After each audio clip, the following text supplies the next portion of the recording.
Uganda, the destination of the month.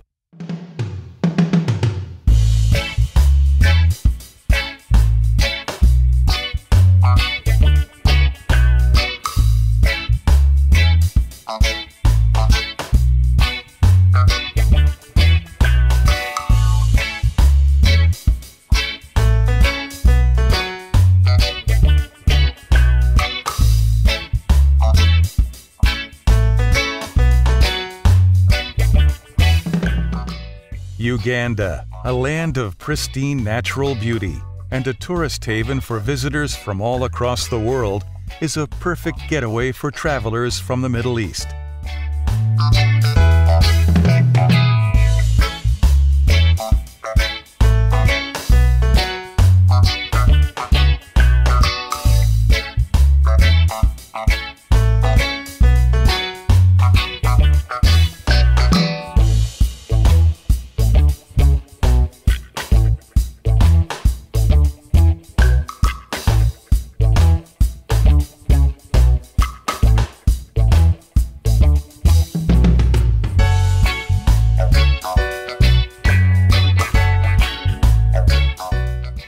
Described as the Pearl of Africa by Winston Churchill, Uganda offers some of Africa's finest geographical and natural beauty.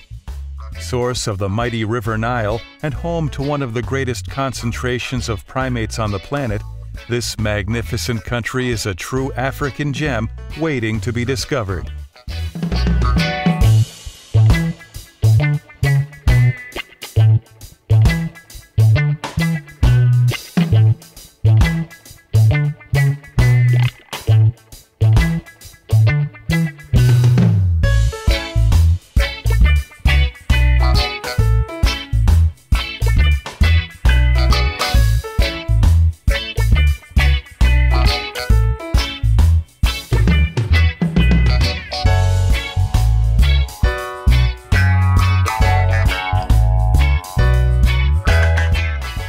Tourists can also witness the abundant wildlife that roams freely in the country's many national parks and jungle reserves. Adventure tourism is also a popular draw for those visiting Uganda. The country's gushing rivers provide excellent opportunities for whitewater rafting. Indeed, Uganda is a tourist paradise. World-class hotels, hospitable people, good climate, and an abundance of wildlife make Uganda one of the most attractive tourist destinations in East Africa.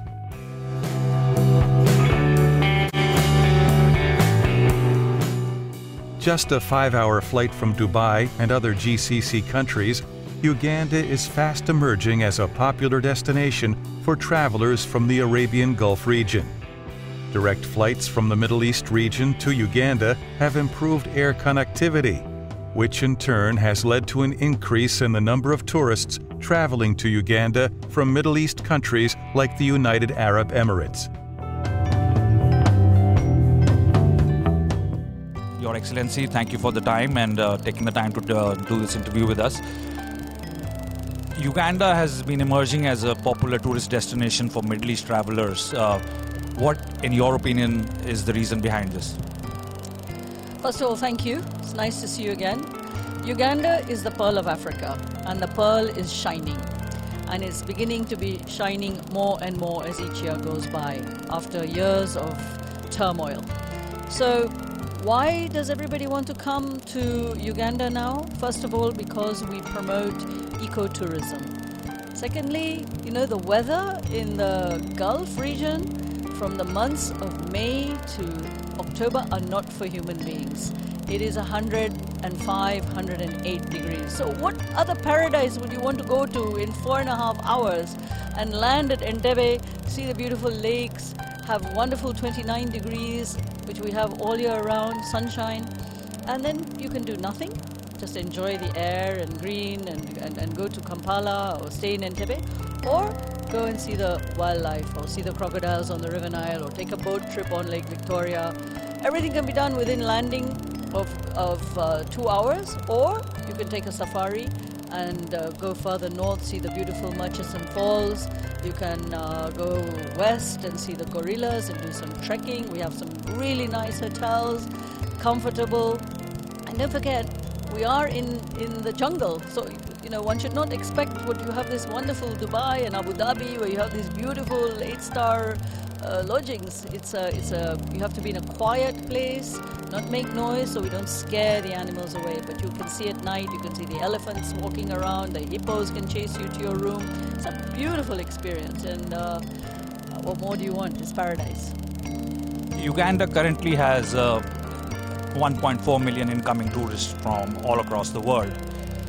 Talking about, since you are here at the Arabian Travel market, increased air connectivity between the Middle East markets and Uganda has improved over the last few years. How much of that will impact incoming tourist traffic from the Middle East for Uganda? I think that is absolutely a given. The fact that you can get on a plane and get directly to Entebbe and go off and do your own thing, it is the best thing that Emirates Airlines, Turkish Airlines, Fly Dubai, Qatar Airways, and all these airlines are doing, so that you can just go directly and get out with one stop and just relax, and in a very short time. So you don't have jet lag, because you've only got 1 hour time difference. Talking about tourist destinations within Uganda, what are the, since you've been born and brought up in Uganda, what are the tourist attractions that you would suggest for travelers from the Middle East when they travel to Uganda? Well, you know, as soon as you land in Entebbe, you can take a boat ride at Entebbe and go to see Ngamba Island, which is a sanctuary where chimpanzees are being protected and looked after. There's a beautiful boat ride on Lake Victoria. Otherwise, you can drive 40 minutes out of Entebbe and go to Speak Resort Munyonyo on Lake Victoria and just stay there and have one night there, and then take a plane or take a ride and you really see the countryside. Drive to the east for 2 hours and see beautiful River Nile, the source of River Nile, where you have Gandhi's ashes. You have the new bridge being built by the Japanese, the hydro projects that are there, whitewater rafting, bungee jumping. So I think, you know, there's so much you can do. And then you can go further north to Murchison Falls, where the entire River Nile. So you see the source, and then you go up north towards Gulu Para Lodge, and you see the entire River Nile go into this amazing 25-foot gap, and it crashing down Murchison Falls, and then onto the river. And then you stay the night at some of the lodges that are up there. There's Nile Safari Camp, there's Para Lodge, there are lots of new places, Baker's Lodge. So do that. Then there's also wonderful oil sites that are being developed. The pipeline that's going from Hoima down south of Lake Victoria and out through Tanzania, Port Tanga. So all that area is developed, and then down west you can go to see Lake George, Lake Edward, then in Kabale you see Lake Bunyoni, you know, the second largest freshwater lake in the world, and the deepest lake in the world. Is absolutely stunning. These are hidden heaven on earth, basically. So I think when you go to Uganda, you're going to heaven on earth. It's been almost a year since you took over as ambassador.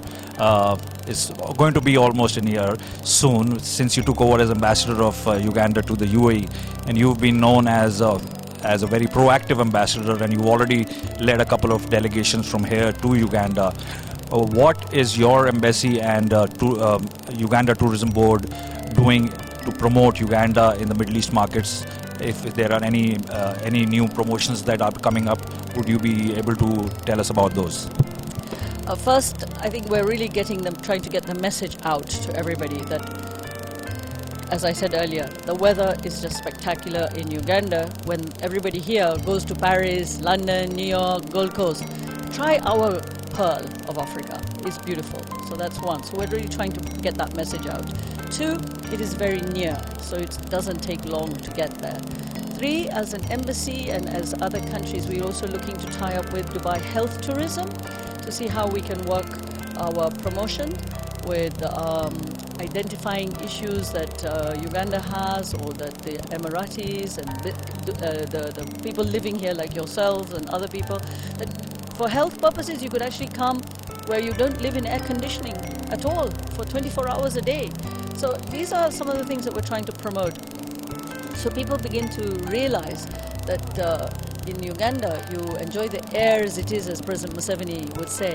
And under the leadership of President Museveni, Uganda is such a safe destination. You know, we're safer than New York, we're safer than London. Yes, you get the odd skirmishes, but overall safety is phenomenal. So these are things that attract people. People feel comfortable, they're not going to be harmed. Families feel safe with their children, and children will enjoy a nice holiday. And where else do you see on the equator, go 6 hours west and you see snow on the peaks of the Mount Ruwenzori's, or go east and you can climb Mount Elgon and enjoy the beautiful Bugisu coffee that we have. So these are issues and products of the country that people here have not really ever thought of. I think people here think of, oh, Uganda, Africa. No. But now I think people are really agreeing. And I think the Arab travel market has given opportunity to showcase countries in Africa as wonderful destinations, and I think Uganda has come out on top. Talking about safety and stability that Uganda has because of the rule of President Museveni for so many years, it has become a very stable country. In that, against that background, and against the fact that a lot of hotels are opening up, tourism infrastructure has been improving over the years. A lot of people are interested in investing into the booming tourism industry in Uganda especially. And Uganda over the years has been attracting a lot of investments into its tourism industry. Is there any scope for Middle East investors to look at Uganda tourism as an investment avenue? Oh, wonderful opportunities in real estate. Do a hotel, can do a city. Maybe we can do a twinning of Dubai to a city, and they can buy the land and develop it the way the two countries would want it. We think there's agricultural tourism and food security for opportunity for Emirates and the GCC region, because our avocado, one Ugandan avocado is about 1 kilo, and it's the sweetest avocado in the world. Passion fruit, banana is juicy, it's tasty. Pineapple, one pineapple gives you 2 liters of fresh pineapple juice, no additives, just natural. Passion fruits, you name it, everything, we grow it. Apples, oranges. It's a huge scope in agricultural tourism, because you can come and invest in agro-processing, dairy, milk.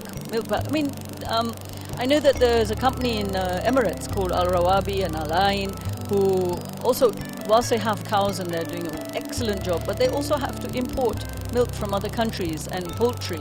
But here in Uganda we have naturally grown products, poultry. I'm a vegetarian, but I know that everybody loves beef, and I'm a good Hindu, but I don't eat beef, but others do, so why not? Milk, chickens, eggs, fish. We have some of the best fish, freshwater fish, tilapia, Nile perch. So I think there's a lot of tourism through product investment, because that gives you scope to be there. Flowers, now there's a culture of giving flowers. You can do perfumes, oud. Here, why don't they come and look at our flower industry, and you can develop the oud and attar, which can be done, from this region, and have a product over there. So you can build a little duplicate GCC actually in Uganda. The difference being weather. The other part of education and culture is that in Uganda, Sharjah has been very proactive in attracting Ugandans to come and study, and Sharjah is interested in setting up a university in Uganda. And of course culture, President Museveni re-established the kingdoms, so there's a lot of emphasis on the royal kingdoms like you have in the GCC region. So you can see the automatic linkage and how we can build the bilateral relationship through culture and knowledge. And what would be your message to people who are wanting to visit Uganda from Dubai? I can assure you, just get on the plane and come. Once you taste the waters of the River Nile in Uganda once, and you'll keep coming back for more. You will not regret it. Please come. It's a very friendly country. We're known to be the friendliest country in the world, and we hope you'll enjoy it. And if you have any doubts, please go there and see for yourself, and then you'll come back convinced. Thank you. Thank you so much, Your Excellency. Thank you.